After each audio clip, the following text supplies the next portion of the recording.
নমস্কার, মনির কিচেনে আপনাদের সকলকে স্বাগত জানাই। আজ আমি কুমড়ো ভাজা করব, তার রেসিপি আপনাদের সঙ্গে শেয়ার করতে চলে এলাম। তো প্রথমে কুমড়োর খোসা ছাড়িয়ে কুমড়োটা স্লাইস করে কেটে জলে ধুয়ে নিয়েছি। কুমড়োর স্লাইসগুলো খুব বেশি পাতলা বা মোটা নয়, দেখতেই পাচ্ছ কিভাবে কেটে নিয়েছি। এখন তাতে দিয়ে দিচ্ছি লবণ, হলুদ আর সামান্য লঙ্কার গুঁড়ো। লঙ্কার গুঁড়ো অপশনাল, আপনারা না চাইলে নাও দিতে পারেন।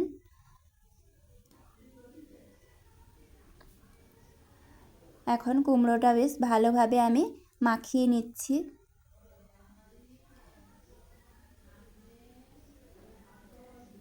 কড়াই দিয়ে দিচ্ছি তেল।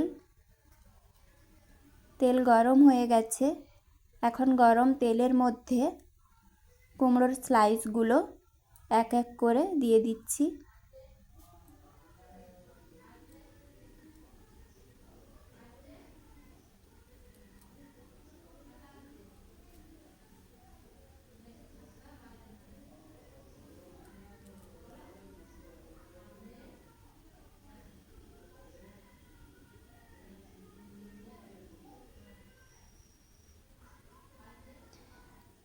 এখন আমি ঢাকা দিয়ে রান্না করে নেব। কিছুক্ষণ পরে ঢাকনা খুলে প্রত্যেকটা পিস উল্টে নিতে হবে।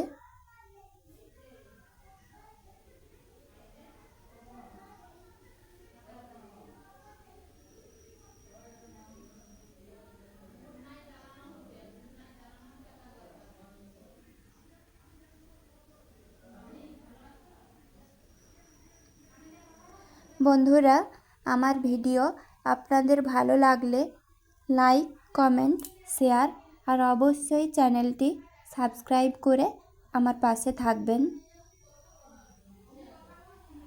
প্রত্যেকটা পিস উল্টে নেওয়ার পর আবারও ঢাকা দিয়ে দিচ্ছি।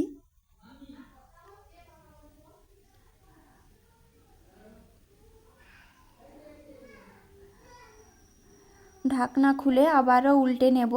এভাবেই কুমড়ো ভাজাটা করে নিতে হবে। এখন কুমড়োটা কিন্তু বেশ সেদ্ধ হয়ে গেছে।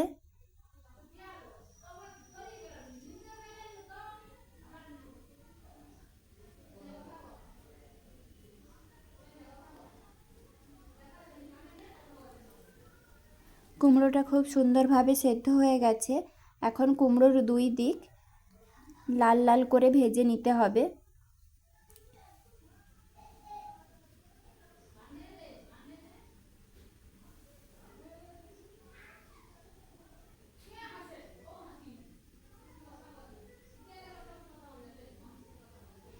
এখন কুমড়োর দুই দিক লাল লাল করে ভেজে নিয়েছি। তেলের মধ্যে দিয়ে দিচ্ছি বেটে রাখা পেঁয়াজ বাটা, দিয়ে দিচ্ছি সামান্য লঙ্কার গুঁড়ো। পেঁয়াজটা ভেজে নেব।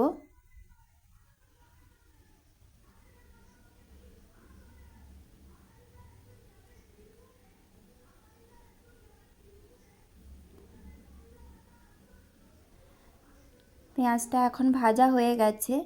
পেঁয়াজ থেকে খুব সুন্দর একটা ভাজা ভাজা সুগন্ধ ছড়াচ্ছে।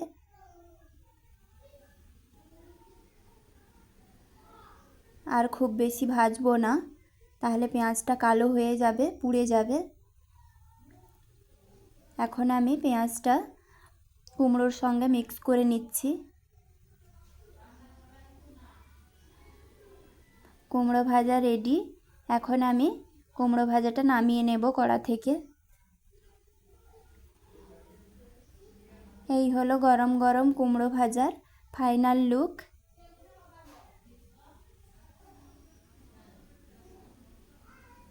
এই কুমড়ো ভাজা গরম ভাতের সঙ্গে খেতে দুর্দান্ত লাগে।